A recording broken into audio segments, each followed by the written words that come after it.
It's a beautiful October day here in central Vermont, and I'm out here with my friend Shelby Perry, who works for the Northeast Wilderness Trust. And we are here to look at this unbroken tract of land that runs from the Worcester Range up to the Northeast Kingdom. And we're trying to look at it through the lens of wildlife, like how are things living in this landscape and how do they use this connectivity, this corridor, to move between these two large tracts of forest. So Shelby, you know this personally from the experience of trying to plan an 80-mile hike that runs from the Northeast Kingdom to the Worcester, into this edge of the Worcester Range. So what did you discover as you tried to plan your trek? Yeah, I'm trying to walk the whole corridor, and I discovered that there are pretty significant barriers in the way. You know, when you're an animal moving across a landscape, a road or especially a highway can be a pretty big barrier because you don't maybe have the understanding that humans do of when is an appropriate moment to go and when is an appropriate moment to wait.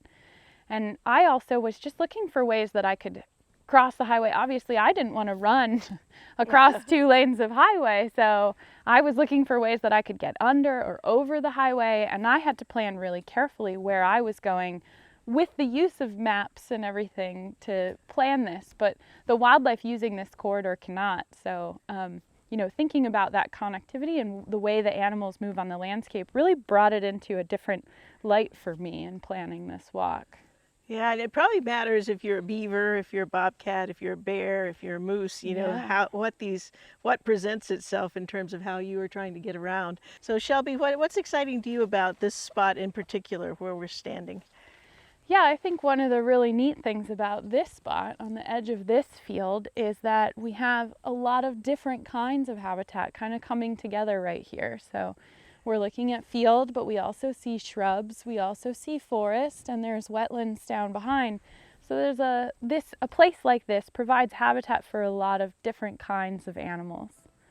Thank you. Well, let's go take a look. We're going to walk down the trail just a little bit and see what we see in terms of wildlife habitat.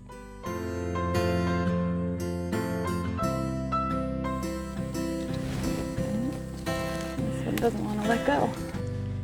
Thank you. So we're still right by the road and we found an apple tree, and I'm going to have Shelby talk a little bit about what apples mean to her in terms of wildlife. I guess I'll wait to eat this till I've talked to you. But what I think of when I see these apple trees by the road is that apples started in Kazakhstan, these domestic apples that we like to eat, and then they spread all along the Silk Road, and they think it was from people dropping the cores, you know, as they traveled, and that's kind of what we think may have happened here, right? That these apple trees are from earlier apples that people have discarded, you know, as they travel along this road. But what do animals enjoy them for? Well, when I look at an apple, I see something that has a fair amount of sugar in it and quite a few available calories. And so they ripen this time of the year. It's mid-October right now. If I were getting ready to spend a winter in a den or even just out and about moving around, I would want to get as much sugar as I could in myself to build up as much insulating fat as I could. So if I saw an apple tree and I was an animal, I would want to eat all the apples that I could. And this one is actually pretty darn good. Yeah? So to try it, let's head this way. Oh, that is a good apple. So Shelby, I don't know about you, but when I see a field like this, I think about foxes and I think about voles all sort of in this undercover here, making their tunnels and their little nests. But I think about foxes out here hunting, you know, and earlier feeding their young, but now just hunting to prepare to get through the winter, as you suggested, you know. Yeah, and I think foxes are one of the main users of open field habitat like this. I also think bobcats hunt rodents in fields like this. And something that I recently learned that really surprised me is that great blue herons will hunt in fields like this and catch and eat mice.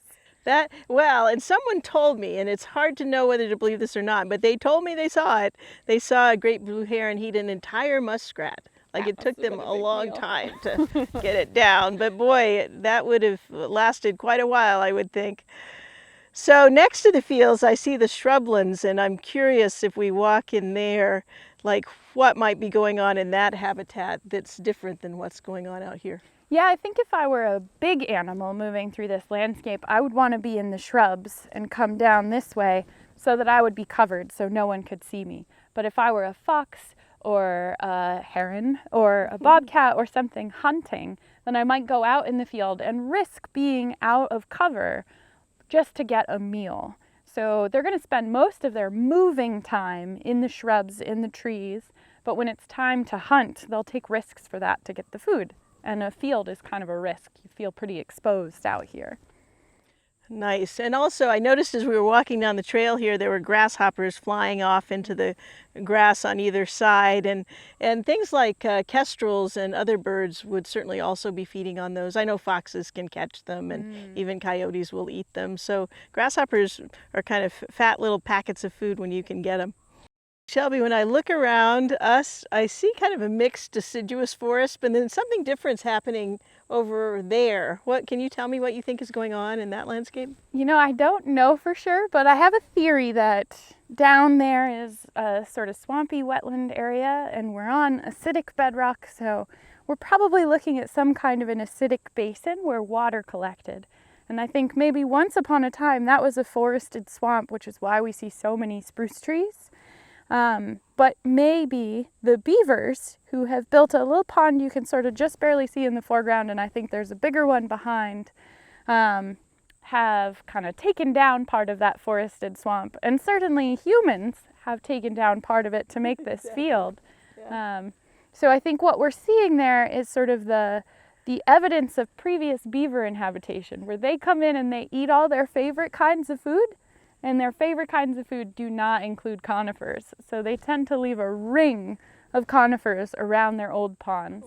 And if you look kind of this way, you can see it fades right back into that regular northern hardwoods beech birch maple forest. With the white pine in abundance right here behind us, huh? Well, let's go on and we'll explore another part of this connected territory. Yeah.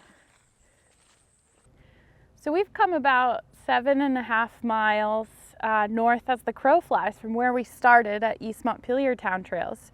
And now we're at the Calais Town Trails and the Robinson Hill Network. This is the Robinson Ridge Trail. And this is just a little further up that corridor, that whole Worcester to the Kingdom linkage.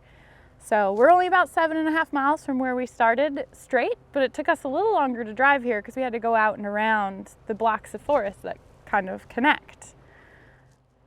Cool. Well, let's go in and see what we find on this site. Great.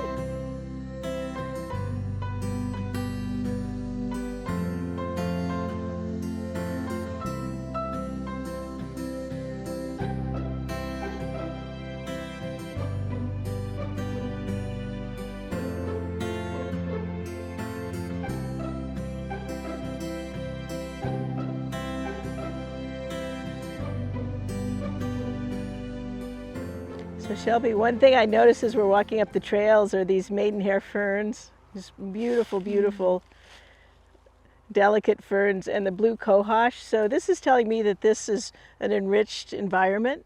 And I know we're kind of weaving our way in between the Moortown Formation, which is more of a schist, and the Waits River Formation, which has more limestone components to it, so it has more calcium in the soil. But anyway, I'm just thinking about the trees that might be growing here, and I don't know what effect that might have on the wildlife living here. Can you think of? I know basswood likes these rich soils. Yeah, basswood ends up in richer soils. I also think, you know, sugar maple tends to like richer soils better as well. And I think, you know, the wildlife habitat goes a bunch of different ways, right? Red squirrels love sugar maple. And the seeds of both species are a mast, a hard mast that animals collect and eat. So we'll see what we find. Yeah. But it's sort of telling me to keep my eyes open. Yeah. For some of these rich site species that we might encounter. This has been a really good year for mushrooms. Have you noticed that? Yeah, I think all this late season rain. Seeing them right here. This reminds me of a time I was at a property in Maine, and it was a hemlock forest, and I see this more often in conifer forests. Here there's a lot of you know, beech trees and things that produce mass, that produce seeds for squirrels to eat. But in the hemlock forest, I found a lot of mushrooms tucked up in the high branches of trees where they dry them for winter food. So they'll dry them up in the tree and then they'll bring them down and put them in their midden. The red squirrels. The red squirrels were will. doing this. Yeah. Wow. Yeah. That's so cool. I think gray squirrels do it too, but I've definitely seen it very obviously in red squirrel habitat. And the midden that you're talking about, I've seen this at the base of trees, but it's like a pile of like pine cones and the scales off of pine cones just really deep, and they tuck things in there. Yeah, I think where they tuck their food, they'll pull it out and they'll sit on top and they'll eat them. And they'll pull the scales off and they'll just be a big pile. And that's the midden, is really the garbage the heap. leftover. Yeah. Which is what they used to say about people too, that we'd leave middens of like mussel shells and oyster shells. So that's so cool. Well, let's walk on a little further and see what we see next. I'm going to leave this for the squirrel. Put them back. This forest looks like a forest to me. What makes this a corridor? Well, how I said earlier that we were 7.5 miles from where we stopped the first time, but we drove out and around. Now we're kind of in the middle of that forest, and that block, animals live in it all the time. It's not just a corridor for movement. It's habitat. But what makes corridors is that human settlements have this is what's left behind. This is where the animals can move and live and you know, disperse from their parents. This is what's left. They move through the areas in between, because before sort of the large-scale human settlement that we have today in Vermont, everything would have been habitat. Connected. Everything would have been connected. There would have been no fragmenting features. So the animals that use these corridors would have used everything before it got sort of narrowed down to a corridor.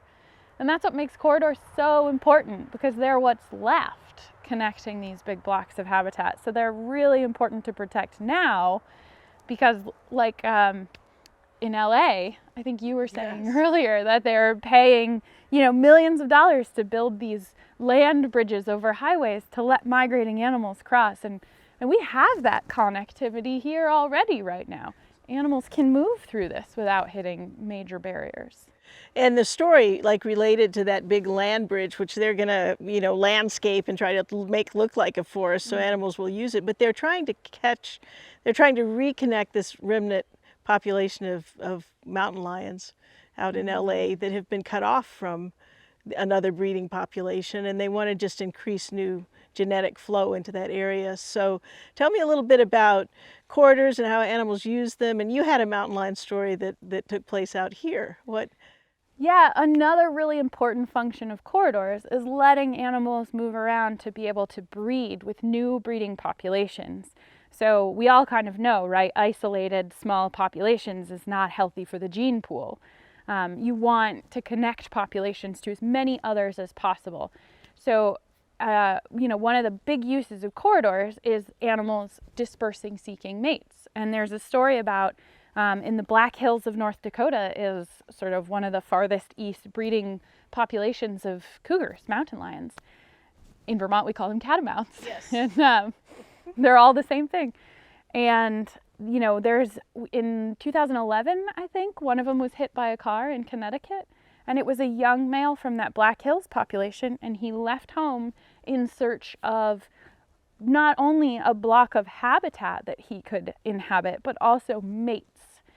And when he left, he kept going because he kept not finding mates. There was lots and lots of suitable habitat on the way, but he couldn't find a female. So he came all the way across the country to Connecticut before he was unfortunately hit by a car, and he was just a little guy looking for love. Well, that's it's a point well taken. Like, we can conserve these areas, and if the animals are missing from them, there's another step that needs to happen, is for them to find them again, like you know, a mountain lion or a catamount to make its way back into this stretch of forest if it can sustain them. Natural recolonization. So I'm hearing from you in this discussion we're having that there's the opportunity in Vermont to not have to do that step of restoration if we actually work on the conservation end. So, I mean, it can be both. Yeah. But we do have habitat that we can save. Right, so we have lots of big connected habitat, and we know the male mountain lions have come out here before, and there is a path to natural recolonization. There also used to be elk that lived in this part of the country that aren't anymore, but there are plenty of elk out west. There is a pretty big barrier in the Midwest of just cornfields, just acres and acres of agriculture. Yeah. But you know, any animals that can make it through that, there's plenty of habitat here for them to naturally recolonize, and you know, they could set up shop and bring balance back to the ecosystem. I'm sure lots of people have seen the video about wolves in Yellowstone and the trophic cascades of having predators back on the landscape and what that means just in terms of how animals interact. Like, you know, you can see missing apex predators on the landscape in that it's the ecology of fear. Like, deer just move around less often, so you get this crazy amount of deer browse in places. If you go down to like Pennsylvania or Maryland, there are areas where the only species that are regenerating are the species that the deer don't eat. Wow. Because there's nothing to keep the deer moving. And if there were predators that moved the deer around, you know, all of those native local species that have evolved with those animals would have a chance to come back. But with no, you know, nothing, you know, humans are a predator, but we act really differently. We don't, you know, stalk and hunt the way wild predators do. We tend to like sit and wait for an animal to come in front of us, or worse, sometimes lure them in front of us. And wild predators have a really different impact on the ecosystem. The ecology of fear there is a really key and important piece of what they bring to a landscape. You kind of keep the deer on their toes. Yeah, you know, exactly. And awake and alert and alive and being deer. Right. So they probably, I mean, it has impacts, as you're saying, on the whole population. So. Yeah, that we don't even know all the places that it cascades down to. We know that it will impact regeneration. We know that, for example, some parts of Vermont now are having a hard time regenerating sugar maples because deer browse is so intense. And we know if there was some sort of a predator on the landscape that was big enough to, you know, strike fear in the hearts of deer, that they would keep moving and be really thoughtful and careful about their movements on the landscape in a way that wouldn't let them just sit in one place and eat all the sugar maple down to the ground until there's nothing left. And we're seeing here, as you were saying earlier, lots of adult sugar maples. I haven't really walked enough in this forest to know what's regenerating in the understory. I see a fair amount of beech right here. But the sugar maples tell us that the pH of the soil is relatively high. The white cedars are telling us that, and we're transitioning into a wetland. So there's a nice patch of rich woods and a wetland habitat, and just makes me think this is a rich forest and probably has a lot of animal diversity. So yeah, we can go. A lot of animals. We can go look. Home. We can go look for some signs of that. Let's see what we find.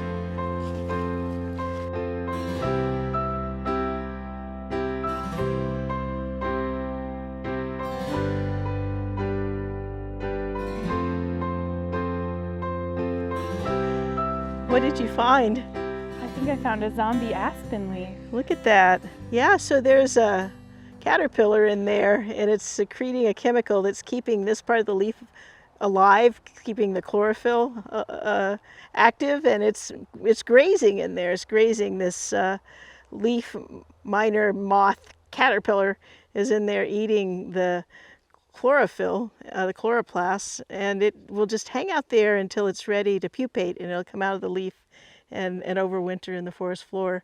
Isn't that cool? It creates its own little meadow in the middle of this aspen leaf. I think we should also credit Brian Pfeiffer, who I think came up with the term zombie aspen leaf. Oh, Brian is an excellent entomologist and all-around naturalist, so I'd love to give him credit. So Shelby, tell me what you think's going on here. These are clipped off hemlock twigs.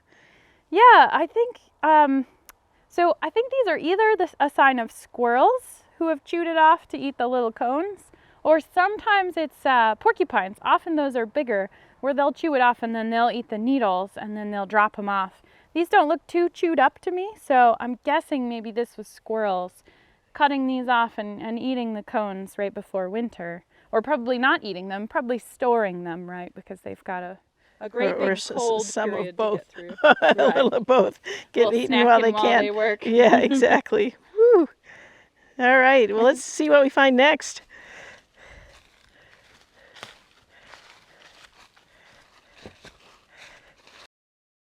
He is a little eastern toad.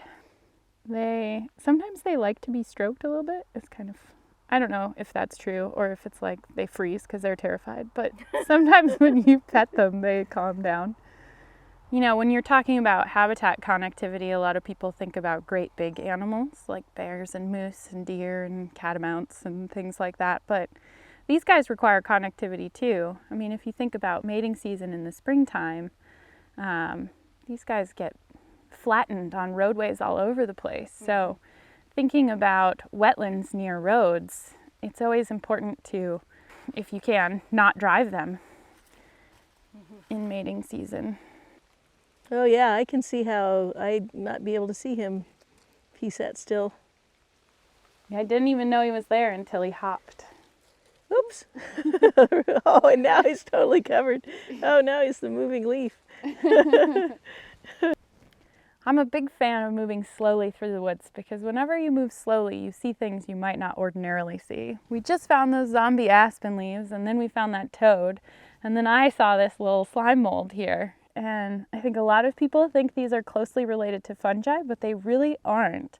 They're in the kingdom Amoebozoa. They're single-celled organisms, and they move around in the dirt and leaf litter, and they can also move through wood, especially spongy or rotten wood, and as a giant single cell called a plasmodium. And then when it's time for them to fruit, they fruit like a fungus. So they grow this fruiting body. This one is, I'm only remembering the second part of its name, which is plumbeum. But this one is a fruiting body, and it often is confused for a fungus because it looks a little like a puffball. And if you squeeze it, it is a little like a puffball. Wow. But what's coming out of there are slime mold spores. And that's the next generation of slime molds. They reproduce with spores, but they are moving single-celled organisms, which is kind of a unique way of being for little organisms like this. So I really expanded the definition of wildlife from catamounts all the way down to slime molds. So Shelby, what's the advantage of being up in a tree? Well, I got a great view from up here. I can see a lot further than I could on the ground, which is pretty handy when you're hunting. And I think there's a handful of things that hunt from trees. I think bobcats do, mountain lions, if they were here, do. And I think even red foxes and gray foxes climb trees under some circumstances. This is one they might climb. Have an easy time of. Yeah, and I've seen pictures of coyotes in apple trees eating apples right off the branches. So they also climb trees. And I am reminded of a story that you told me recently about a fisher. Yes, I was out with Mike Kessler in the woods, and we found a hop hornbeam tree similar to this one. And he showed me where a fisher had launched itself off the ground, hit this tree, bounced off that tree, and then caught something over in the snow. So it's kind of amazing to think of how agile that fisher are. And this is certainly a woods that would have them. We're about to head over to North Branch Cascades, finish out our tour of this piece of the wildlife corridor. And when we get there, we can think about other things in the mustelid family, the other things that are related to fishers like otters and mink, and how they need running water really as their best habitat. Here we've had wetlands, but we haven't really seen that flowing river yet. So let's go take a look at that.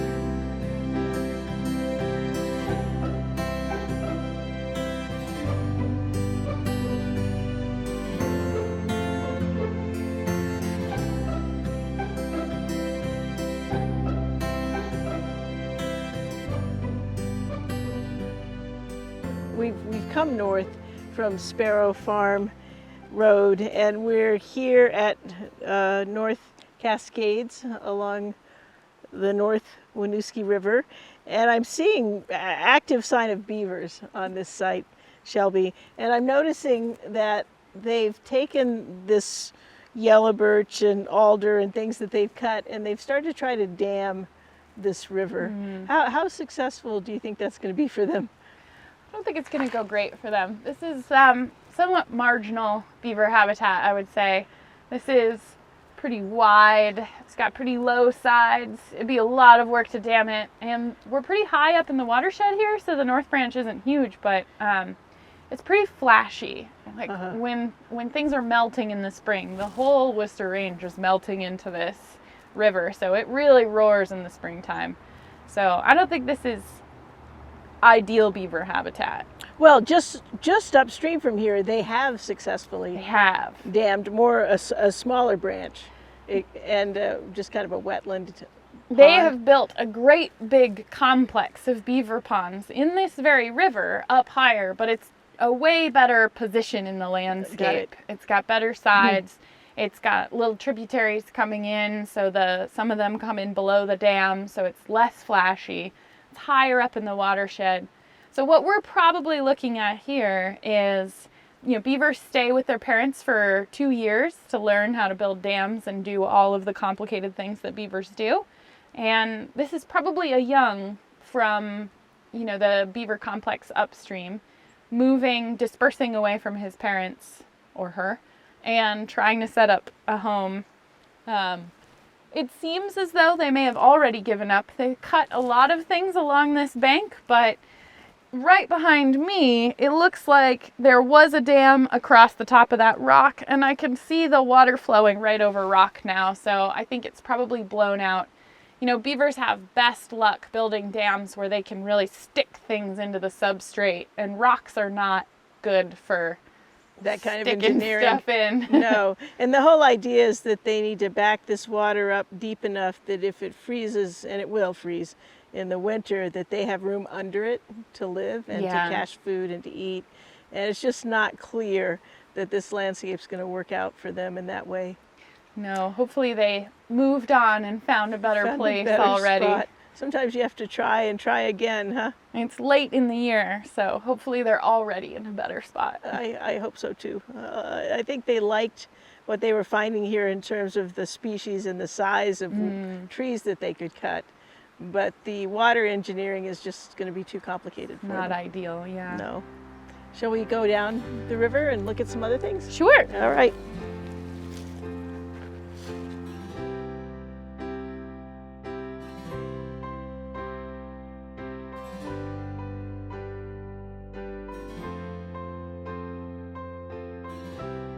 So Shelby, we're at North Branch Cascades, and we are about a quarter of your walk toward the Northeast Kingdom. I know you're coming the other direction. You're coming from the Northeast Kingdom down through the Worcester Range into Montpelier, but we've been backtracking you, essentially. And this is as far as we've gotten in a day, stopping along the way.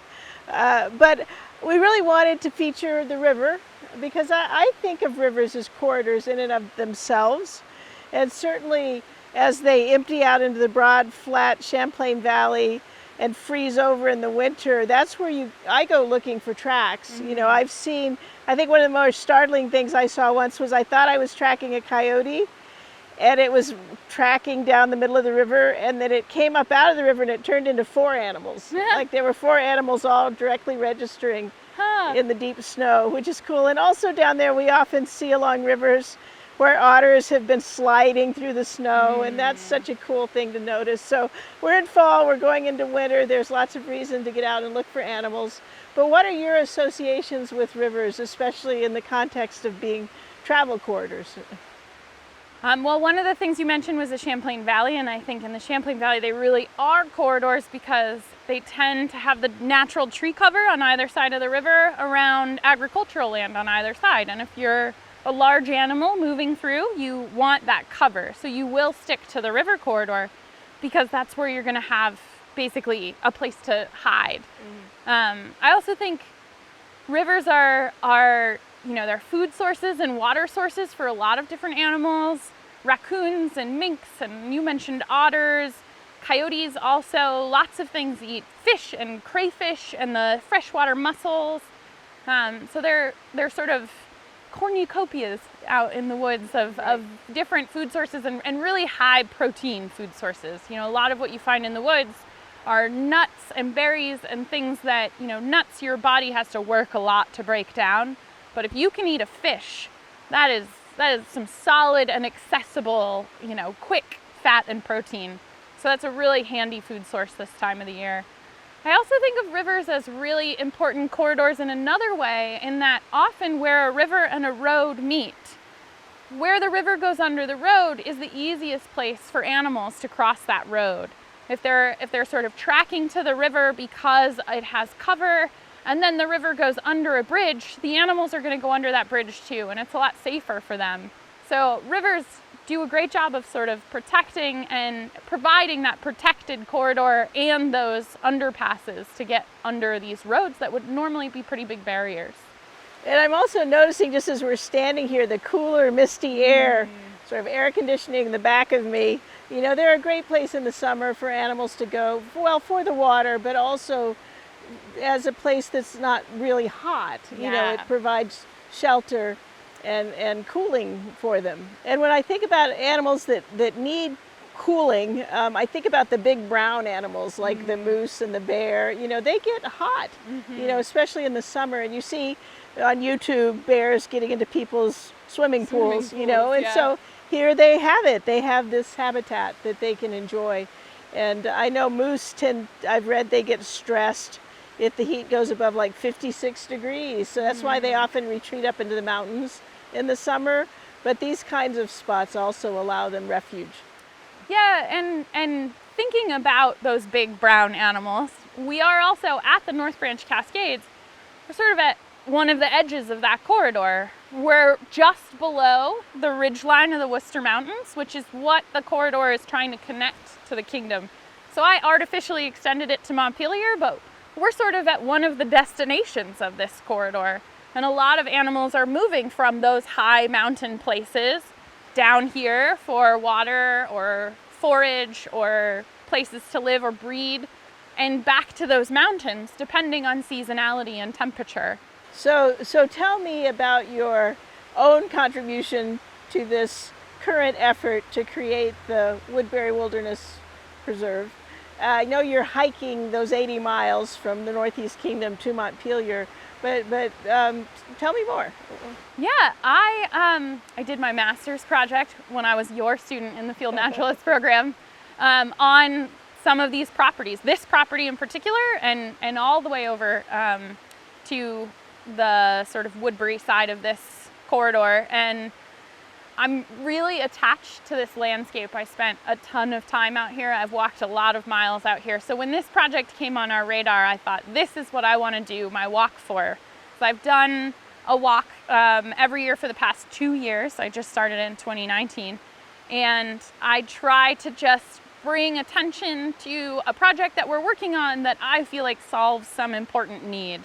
And when this project came up, I thought, you know, I could do a walk for this one that is all about wildlife, because this is such a critically located piece in the middle of a corridor that really connects two great big pieces of habitat. I know these woods. I love these woods. I've spent time out here. I've seen moose and bear and fisher and, you know, you name it. I've seen them out here in my adventures. And I thought, if I could just start in the place where, you know, this corridor is supposed to connect us and walk through this property and down into Montpelier, that would be a really incredible way for me to feel what it's like to move through the landscape at the pace of my own body and feel what it feels like for an animal to move through the landscape, but also to kind of be able to tell that story to others. Yeah. You know, I'm doing some writing about it. I'm going to, we're going to make an ArcGIS story map that's going to be on our website that'll follow me on the walk, so people can follow this walk even after it's been done.